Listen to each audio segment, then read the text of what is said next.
There is a reckoning taking place in the United States over racism, and for many it is the central issue in the election campaign. For months, people have taken to the streets across the country to protest against police brutality and structural racism in America. These are anarchists, these are agitators, they're rioters, they're looters, they're bad people.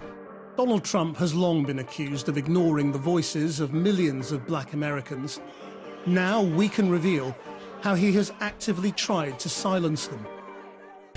We've obtained the database used by Donald Trump's 2016 presidential campaign, a vast collection of files on almost 200 million US citizens. It shows what they knew and what they did, the secret tactics that helped turn Donald Trump into the president, how they split millions of Americans into different categories that could be micro-targeted with tailored ads on Facebook and other media, and categorized 3.5 million black Americans for deterrence, in the hope they wouldn't turn out to vote at all. That is mind-boggling. Somebody has worked this hard to strategically disenfranchise you.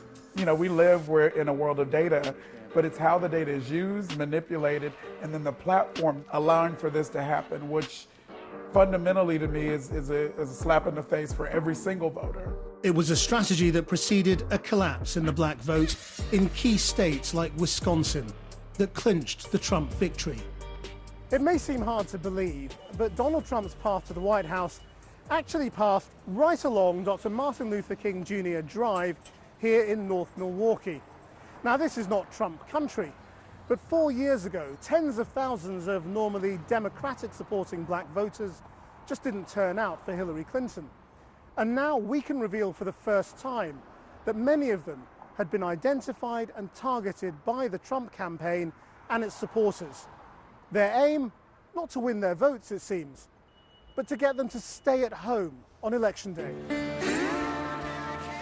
The database is a truly extraordinary insight into the workings of a modern-day political campaign. It's called America First. Remember that. For millions and millions of voters, highly personal information was bought, harvested and used, all perfectly legal under America's data laws. They knew whether you're likely to own a dog or a gun, whether you're likely to get married or planning a baby. There was even a score for personality type. A colossal data set of more than 5,000 tables with nearly 5 terabytes of information. But it's not just what they knew about individual people, it's what they did with all the data, running it through a series of models and algorithms to try to understand how people act and think and might respond to certain messages. The campaign took all this information and used it to divide the country into different groups. In 16 key battleground states, the algorithm placed voters into one of 8 categories. Most likely to turn out was the base, core Trump on his side, core Clinton on hers. Those least likely to vote were marked as deadbeats and then disengaged for both sides. In the middle were the voters who might go either way and were open to persuasion. But also crucial were these 2 segments. On his side, they were called GOTV, Get Out the Vote, and on the other, Deterrence, voters who might be encouraged not to vote. The campaign would then create ads that could be targeted at the people in these groups through Facebook and other platforms. Many were dark posts, which could appear on people's Facebook feeds and then vanish. Cambridge Analytica can help you run more cost-effective... This machine was built, in part, by a team from the now notorious company Cambridge Analytica, working hand in glove with a team from the Republican National Committee. What we found is that in those crucial swing states, black voters were disproportionately categorized for deterrence. In Georgia, they made up 32% of the population, but 61% of deterrence.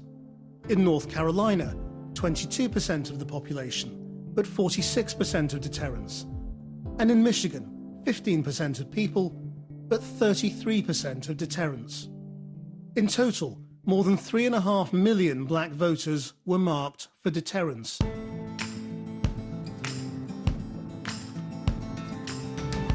With its mix of Rust Belt, industrial areas, and rural farming communities, Wisconsin was one of Trump's key targets. But Milwaukee, with its big black population, has always been a Democratic stronghold. The black population of the whole state seems to live here. Yeah, about 70% of blacks who live in the state of Wisconsin live in the city of Milwaukee. Reggie Jackson grew up in the city. The Democratic Party in particular takes for granted that black people are going to vote on the Democratic ticket every time, right? One of the things that Hillary Clinton did, a big mistake she made, I think, in 2016, she campaigned in Wisconsin in April and never came back the rest of the year, right? And so a lot of people were very upset by that.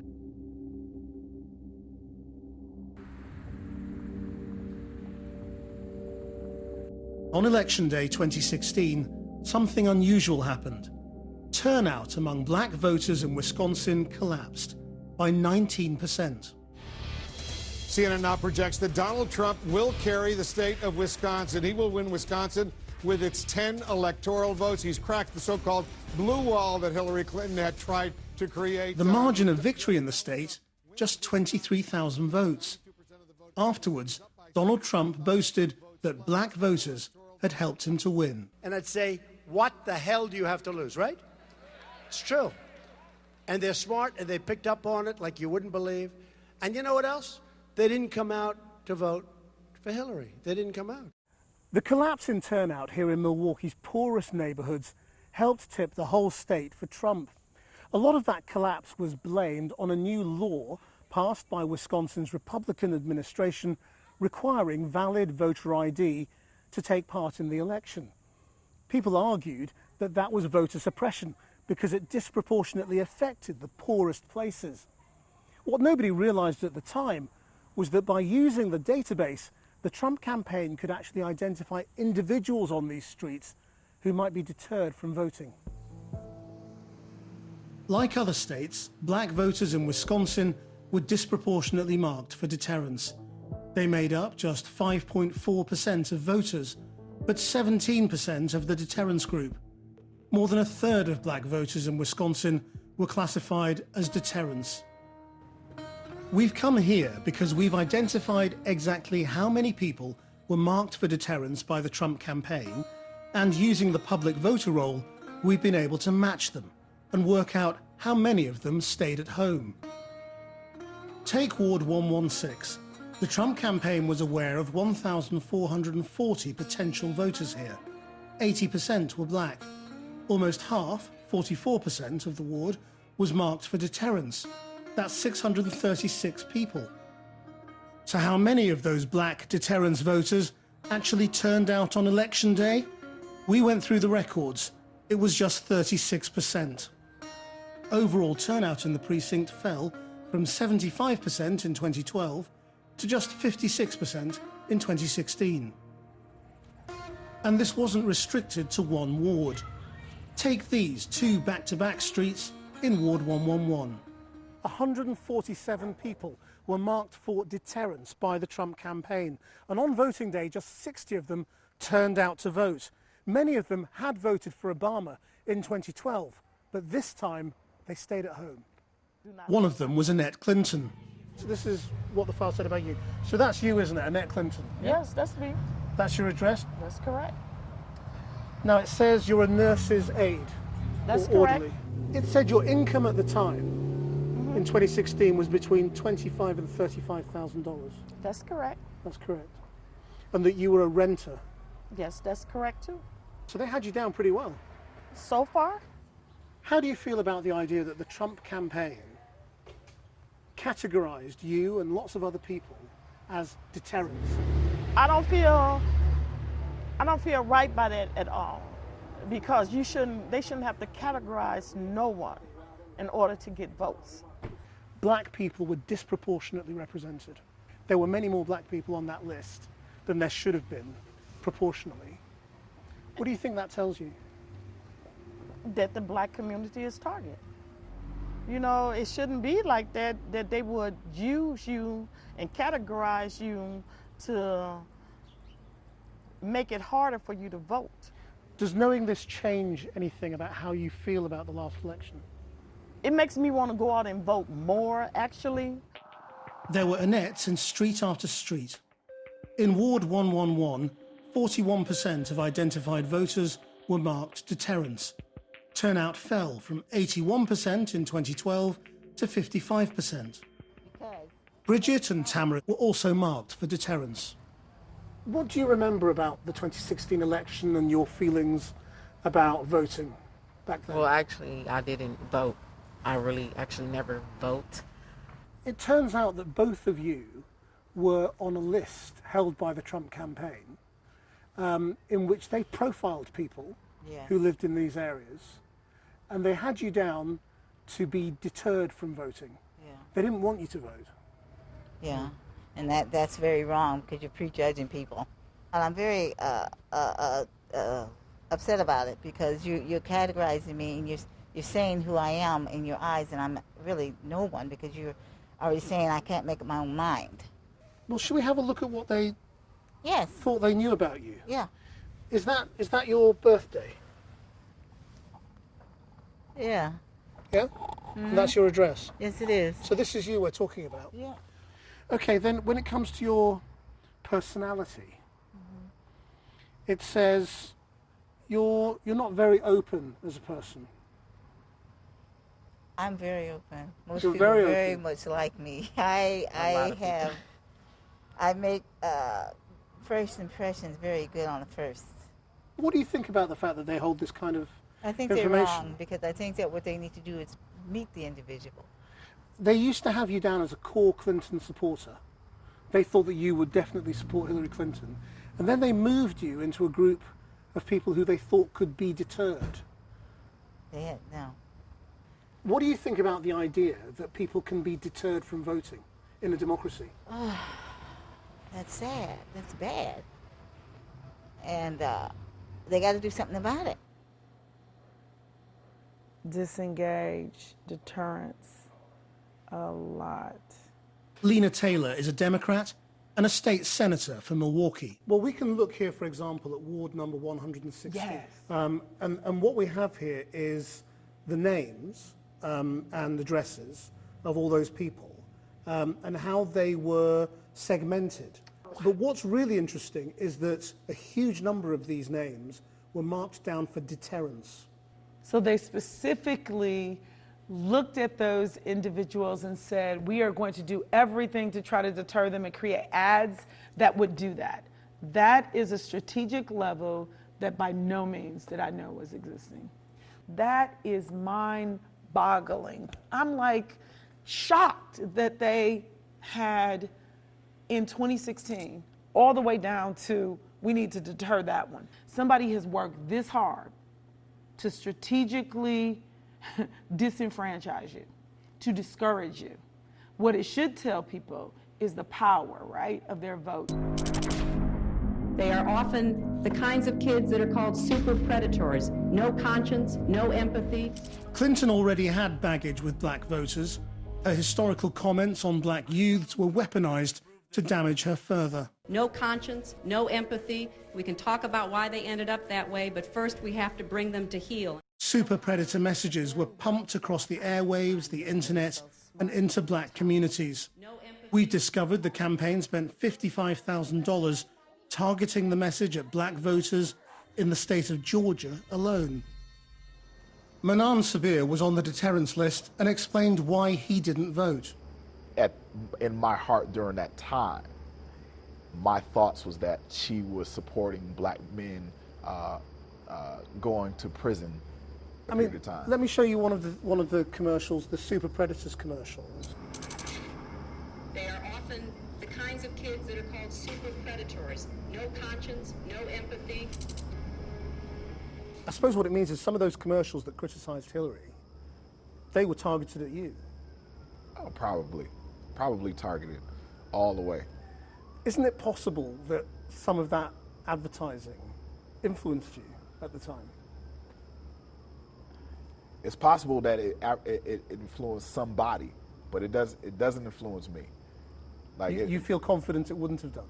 No, I'm almost like 100. I'm 100% sure. Can you really be 100% sure that advertising doesn't influence you? I mean, we all say that, don't we? We all do.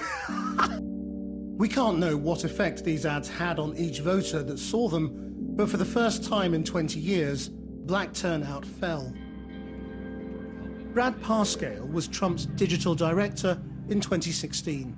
We didn't run any kind of suppression and/or campaigns in any way that ran to. I don't think we didn't run on a campaign. I believe I would say I'm nearly 100% sure we did not run any campaigns that targeted even African Americans. Despite the color you was born with, here in America, the only colors that matter are the colors of the red, white. We can't tell you how many messages were targeted at black voters or what was in them, because Facebook won't tell us. What we know is the Trump campaign spent $44 million on Facebook and pumped out almost 6 million different ads. The company claims it does everything it can to stop misinformation and voter suppression online, but they have chosen to keep the ads used in the 2016 campaign secret. And my view is that if you can't run your own house, you certainly can't run the White House. Young, female and black, a key target for deterrence according to the data. There is so much at stake in this election, and that's why I'm supporting Hillary Clinton. This ad wasn't from the official campaign, but an apparently independent political action committee, also run by Cambridge Analytica. What do you mean? I just don't believe what I'm saying. Okay, but you're an actress. I'm not that good of an actress. They have denied any illegal coordination and data sharing between the groups. This ad aired on TV in Ohio and Pennsylvania. Confidential campaign records also show Facebook was paid $19,000 to distribute it. We showed our findings to Jamal Watkins, Vice President of the NAACP, one of America's leading civil rights campaign groups. The thing that's shocking / troubling about this, is that there's this category of suppression, that deterrence part. So we use data, similar voter file data, but it's to motivate, persuade, encourage folks to participate. We don't actually use the data to say, who can we deter and keep at home? That just seems fundamentally, it's a shift from the notion of democracy. It's actually undermining inclusion and participation. It's not may the best candidate win at that point, it's may the best well-funded machine suppress voters and keep them at home, thereby rigging the election so that someone can win. When you think about suffrage for women, when you think about the black community suffering from poll taxes, misinformation and disinformation in the early part of last century, we actually have wrestled with that and said, that's not right. That's not who we are as a country. So to translate that type of behavior onto a social media digital platform, it's the same thing. What do you think of Facebook's role here? I don't believe Facebook has fully disclosed their role and fully disclosed the types of ads that were run, who was involved, and literally how they may have been embedded in, say, the Trump campaign to make this all come to life. And so when you look at this type of research and this type of intel, it's not just egregious on a sort of fundamentally moral level, but it's egregious when it comes to a higher level of what it means to be a part of the American ethos. Facebook is a very profitable platform. It reaches, billions of folks every day. It doesn't need this kind of money, meaning if it were to monitor and check these suppressive ads and say this is not the platform for this type of misinformation, disinformation, suppressive tactics, Mark Zuckerberg would still live well and eat well. What happened in 2016, of course, was not restricted to Milwaukee. We've found the same in black neighborhoods from Miami to Atlanta, from Richmond to Cleveland. America's reckoning of Donald Trump will come in just a few weeks' time. In Milwaukee, campaigners are pouring their efforts into getting black people to register to vote, determined that the very people the Trump campaign tried to deter from voting last time will make their voices heard in 2020.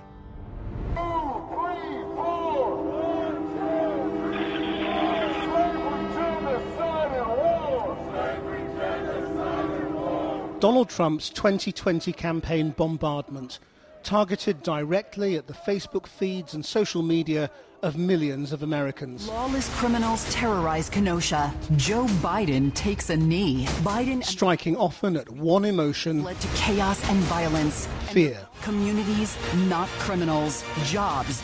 And one solution. Strong leadership when America needs it most. I'm Donald J. Trump, and I approve this message.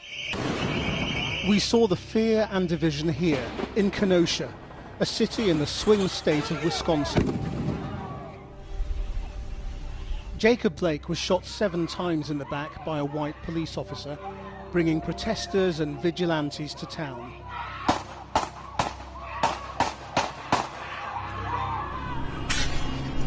As protest gave way to riot, shops and offices were razed to the ground. Donald Trump came here to the ruins in Kenosha to tell America that he's the man who knows how to stop a riot by sending in federal forces without hesitation. Now, since then, many commentators have pointed to opinion polls suggesting that it didn't move the dial very much. But as we know from how the Trump campaign has categorized the database, these messages are targeted at specific voters who have concerns about law and order, and they don't need many of them to swing the state. The Trump campaign divided voters into 8 segments, but its potential support was based in 3: core Trump, get out the vote, and the swing voters classified as persuasion. The data reveals that in the key states, the 3 categories were all overwhelmingly white. And for these voters, the data also shows law and order came up again and again as a key issue. The data told the campaign which voters to target and what to tell them, allowing the Trump campaign to fill their social media feeds with hyper-local ads. The tactic worked 4 years ago. Is it working again now? This is where the ads are targeted, a couple of miles from where the protest and riot took place, a cluster of wards rich in the type of middle-class votes the Trump campaign craves, the nice, neat, overwhelmingly white suburbs which are the real battleground in this election. Take the tiny area of Ward 22. In 2016, the biggest group of voters here, about a third, were classified for persuasion or swing voters. Has what happened in Kenosha affected the way you feel about this? It continues to solidify my support for Trump. Did you feel under threat here? I did feel the need to have my security armed and my weapon loaded on my nightstand for the first time.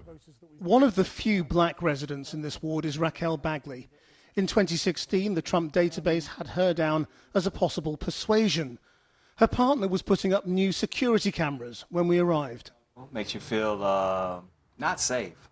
I mean, and that's one of the reasons why I'm kind of doing all this extra security, because I just don't feel safe. So Trump's message to you is not working, clearly. Oh, no.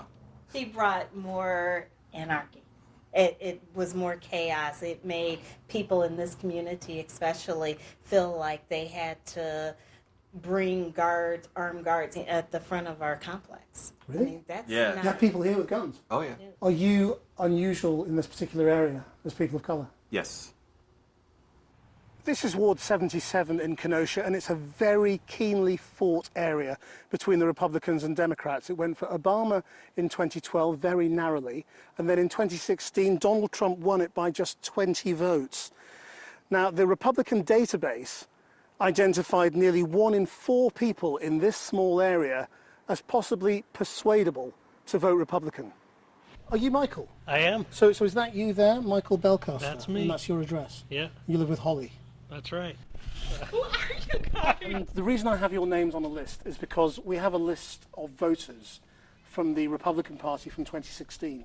And they have you down as somebody who was possibly a Trump supporter, you know, or who might be open to persuasion. Is that correct? I'm trying to change her mind. So can I tell you how they thought of you in 2016? they thought that you were open to persuasion, which means that you were sort of in the middle, but you were persuaded. Who knows this? I'm curious. Where is this information from? Well, this is the Trump campaign database. Okay. It says you're, by personality group, they say you're an optimist. What the? Yes. Would you say that's about right? Yes. Okay. You care about taxes, Yeah. wages, and education. Those are your top 3 issues. Yeah. Would you say that's right? Yeah. Okay, so they've got you pretty good so far, haven't they? So what do you think about the fact that that kind of data about you exists on a database held by a political party? That kind of bothers me. Yes. It's weird.